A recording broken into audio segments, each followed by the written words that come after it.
Hello and welcome to my vlog. Today I will be showing you one of the possible reasons bakit erratic ang RPM. So if you noticed, pumapalo siya minsan ng 1312, babalik sa 9, then akyat na naman, and so on and so forth. Well, this vlog is to show you because there are a lot of reasons kung bakit erratic.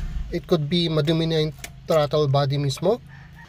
Pwedeng yung actuator plug loose, or yung TPS may problem mismo.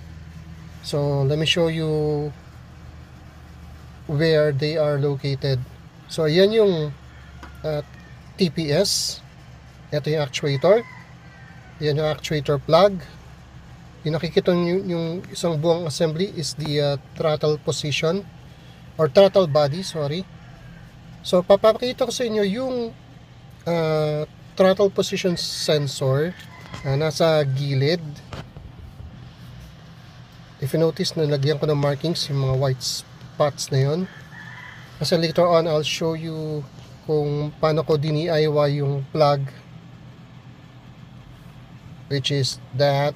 So kasi before wala akong mabiling plug, so ginawa ko, nag DIY na lang ako. But lately I was able to purchase one through Shopee. So yan, tatanggalin ko yung mga screws.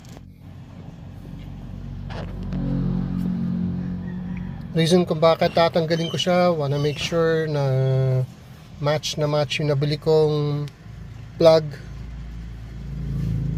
And wala lang, actually lilinisin ko na rin to. So yun yung nabili kong plug sa Shopee.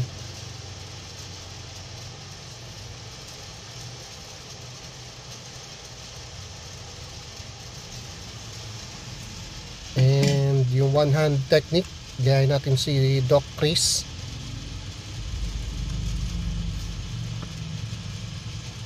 Yan, so tatlong pins din yan. Teka, napakahirap pala.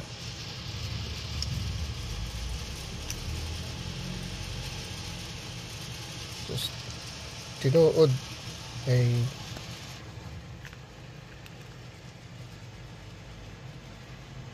teka, yan. Alright, so fit na fit siya, sakto. Although from what I know, hindi to genuine, pero at least may replacement tayo.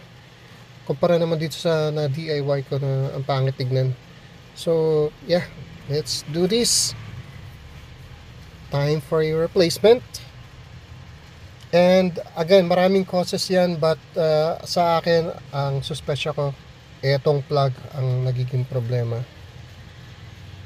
So let's do the magic. Alright, so yan ang itsura niya nung nakabit ko. And again, nilagyan ko siya ng markings to make sure na hindi ko mapapagpalit ang series ng mga wires. Hindi pwedeng yung number 1 mapunta sa number 2 and 2 mapunta sa 3. I assure you, magkakaroon kayo ng problema, baka masira pa yung ECU. So make sure na maglagay kayo ng markings para sigurado kung papalitan niyo ng plug.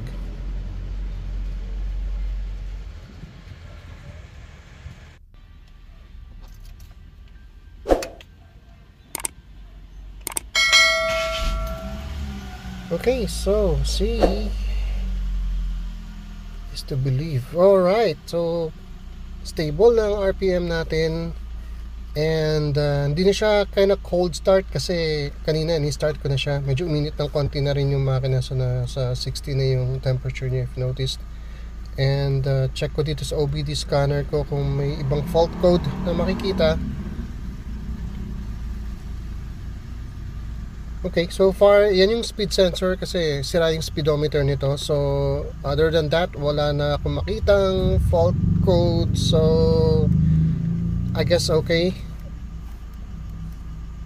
Wala nang problema yung RPM. So thank you so much, and I hope you subscribe to my channel and support me. And see you soon again. God bless.